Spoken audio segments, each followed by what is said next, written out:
Welcome back to The Look and Sound of Leadership, an ongoing series of executive coaching tips designed to help you be perceived in the workplace the way you want to be perceived. I'm Tom Henschel, your executive coach, and today we're talking about leading offsites. Jimmy was a division president I had coached. Over the years, he'd brought me in to facilitate offsite events with his team. Together, he and I had created many agendas and provided his group with a lot of different experiences. Now he felt it was time for Shanique, one of his direct reports, to conduct her first offsite. He was wondering how to support her. He asked, "How should I help her think about leading an offsite?" I said, Now let's break it up into before, during, and after. In the before portion, I always start with the most elementary core question, why are you having an offsite in the first place? "Well, it's a good question," he said. "In fact, Jimmy, I'd ask you that question. Why do you want her to have an offsite in the first place?" "I don't know," he said. "Just feels like it's time. She's managing a team of 12. I think she should get them all together and do something." "You know what it sounds like to me?" I asked. "It sounds like you think an offsite is a good tool for a leader to have, and you think she should start learning the tool." He nodded and gave a little shrug. "Yeah, I think that's right." "And I think that's nice," I said. "Really, Jimmy, you're giving her a gift. And your reason for wanting her to have an offsite is great. Now, she has to figure out why she wants to have one. The leader has to figure out, why is the offsite happening? The question I find helpful is this. By the end of the day or 2 days or whatever, what do you want the team to know that they don't know now or be able to do that they can't do now?" He said, "Figure out the offsite's return on investment." "Right," I said. "What do you want to get out of it?" Here's another way you could help her find her goals. Ask her to diagnose the team's pain. He gave a big smile and said, "So the offsite can fix where it hurts." I said, "Fix? Probably not, but make better? Absolutely. So ask her, what pain does she want the offsite to relieve?" He asked, "What are some good answers to that question?" "Oh, typical things are like improved communication, higher trust, re-examine the team's mission, implement a process, build team members' strength with each other." He nodded. "I remember doing a lot of clarification work too, clarifying goals, clarifying roles." I agreed. Those are good goals too. He said, "She could have more than one goal, right? I think you and I have had days with more than one goal." "Sure," I said. "Work on building trust in the morning, work to clarify roles in the afternoon, that sort of thing. Absolutely." He asked, "Are there bad goals I should be listening for?" "Well, I can think of one," I said. "Don't make the team learn something that's really intended for just one person." I can't tell you how many times a leader has asked me to teach something like communication skills, but the real goal is to fix this one problem person. It never works. With a little grimace, he said, "I think I actually tried to do that years ago with this woman named Francoise, and you are right, it did not work." Then he shook it off and said, "So after I help Shanique find her goals, are we at the during phase?" I laughed. "No, not yet. Once she nails down her goals, she gets to create the agenda." "Oh, how could I forget?" he said. "I always loved doing that." "But wait a second. She won't be able to have an agenda anything like what you do with us." "How so?" I asked. "Look," he said, "I refuse to take people off site and then have them sit and watch PowerPoint. I want them doing things. You always had these cool exercises that got us up doing things. It's such a good way for people to learn, but I can't do that stuff. I'm sure Shanique can't. I'd like her to have an agenda with those kind of exercises, but there's no budget for a facilitator." "Well, there are resources for her, Jimmy. She can access a lot of the same exercises I use with teams." "Really? Will Shanique understand them? Are they written for civilians like us?" "Well, I think so," I said. "Take a look. You tell me." Waking up his computer, he asked, "Are they online?" I said, "Two of them are.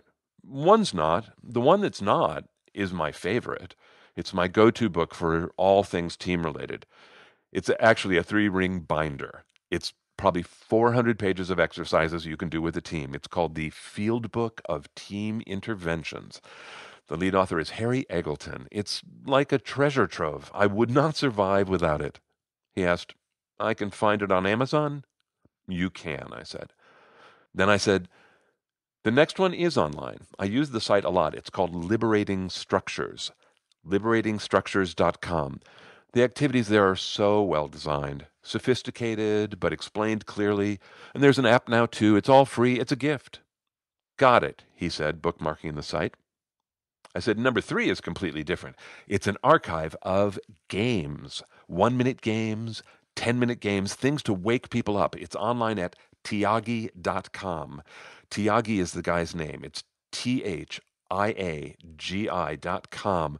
He is the master of games. I've heard him talk. He's hilarious. And his games are great. You follow the directions and they work. He asked, could I do one of these games at a staff meeting? Absolutely, Jimmy, anytime. Tyagi calls them jolts. You can give people a jolt anytime. Well, it's an interesting idea, he said.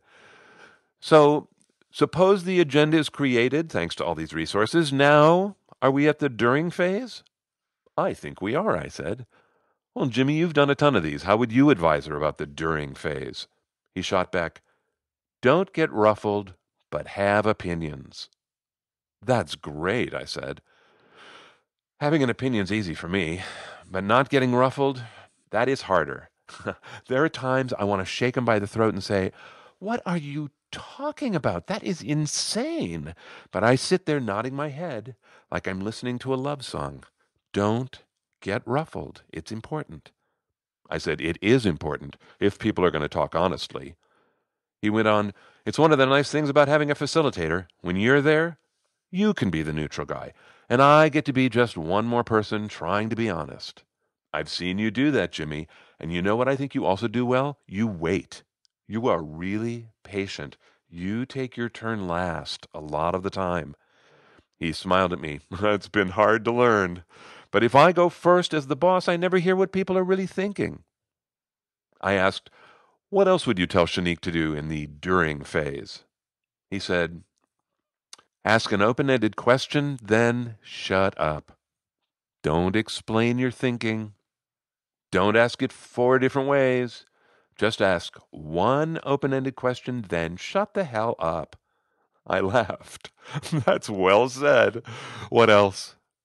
Well, this one she can't do without you, he said. Why? What is it?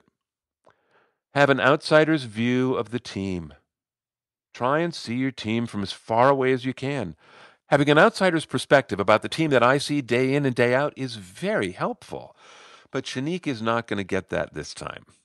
Then, suddenly changing gears, he said, okay, enough about during. What about after? Well, you've done great in the after phases, Jimmy. You know, there are some leaders who are surprised that offsites generate work. They want to walk away from the offsite like it's all boxed up in a little package. But, you know, if the offsite was productive, there's supposed to be conversations to have, actions to take, changes to implement. You've always made time for those, and you've made sure they have legs. With Shanique, make sure she does what you do. He shook his head.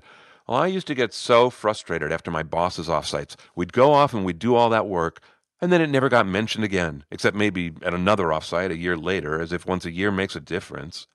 I asked, so what will you tell Shanique she should do after her offsite? He said, be sure the action items are clear, know who owns them, make sure there are deadlines for them. Excellent advice, I said. You know something else I've noticed in your team in the after phase? They adopt the language from the offsite. When words take on meaning, the next time I come back, people are using those words. I assume you have a lot to do with that. Well, actually not, he said. I think the team likes doing that. Well, you must be encouraging them, Jimmy, or adopting it yourself.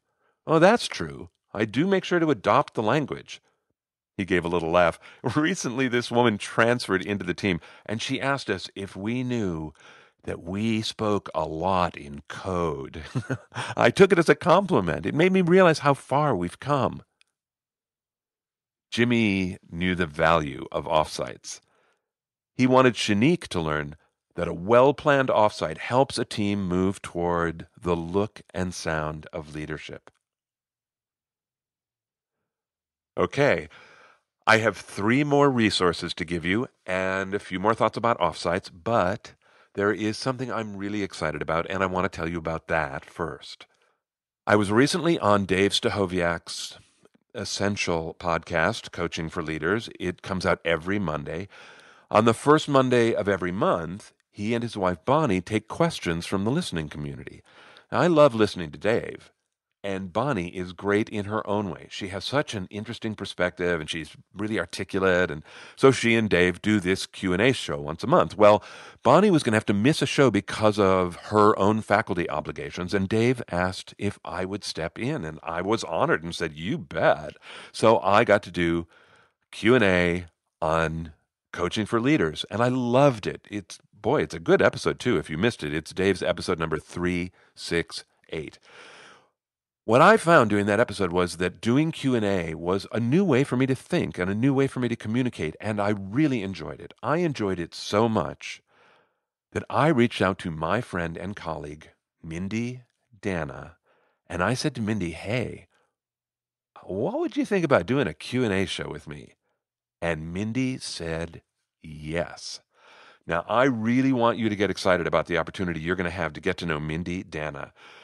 I think you are going to adore listening to Mindy. I do. I learn from Mindy all the time about coaching, about awareness, about parenting, about relationships, about people, about systems, about complexity. Oh, she's just great. You're going to love her.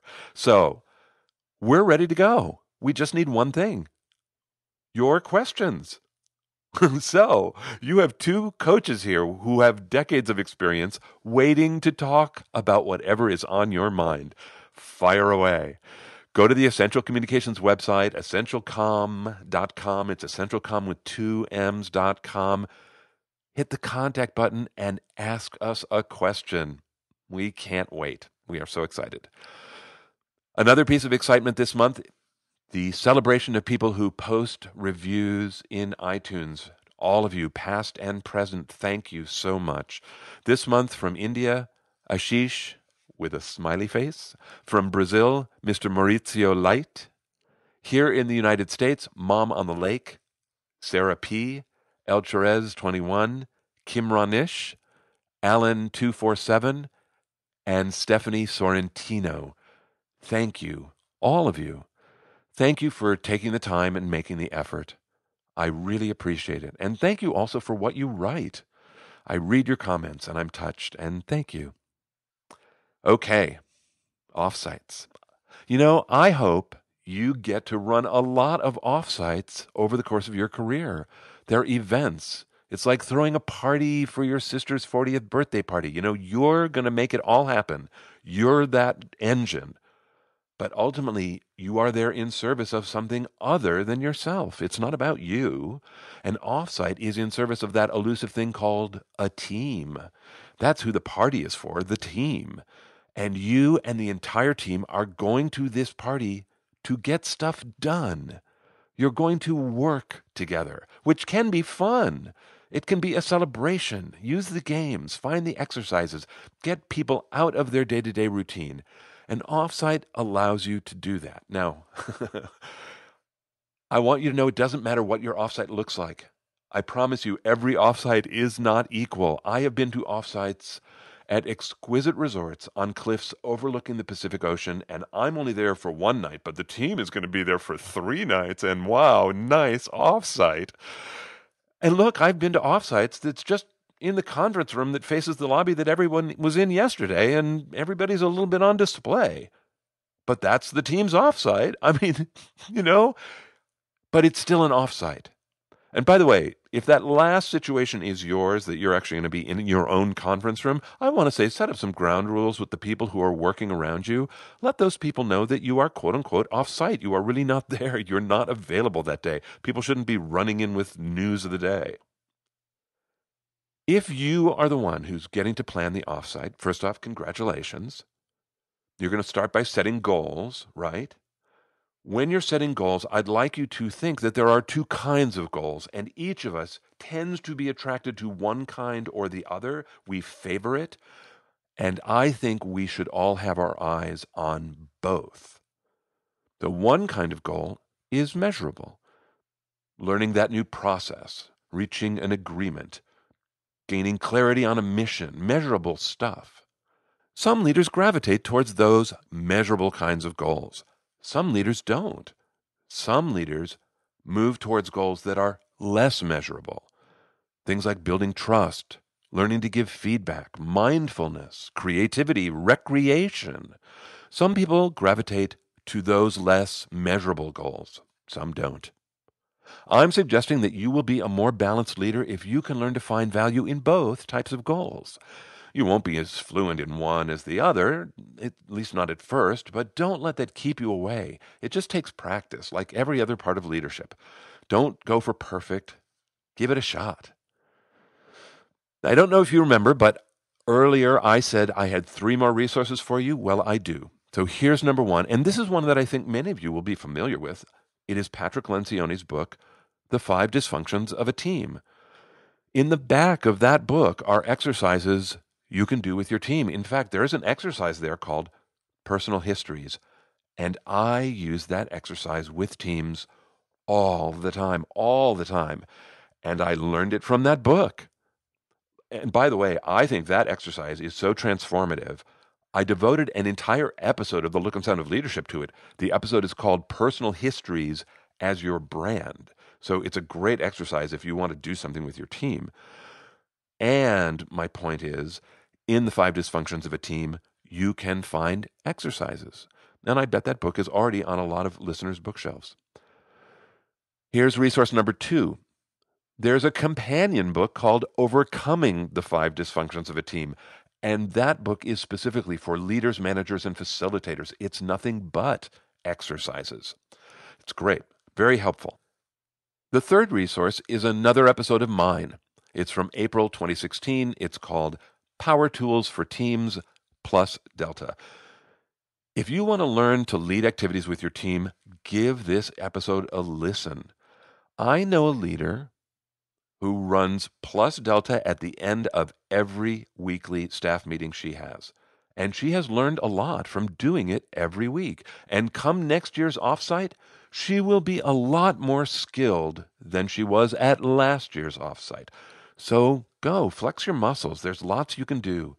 And lead an offsite, learn the skill, or call me and we can partner on it.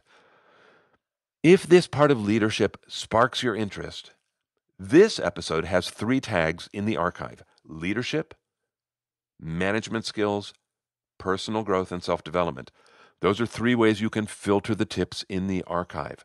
The archive is on our website, the Essential Communications website. It's essentialcomm.com. Just click the Coaching Tips tab. All the tips and tools are there for you. If you want to dive into specific episodes, in addition to the 2 that I've mentioned, 5 others that you might listen to are Facilitating Open Dialogue, Leading Teams, Questions as Leadership, and Your Team's Best Interest Part 1 and Part 2. That's it for me. Until next time, I'm Tom Henschel. Thanks so much for listening.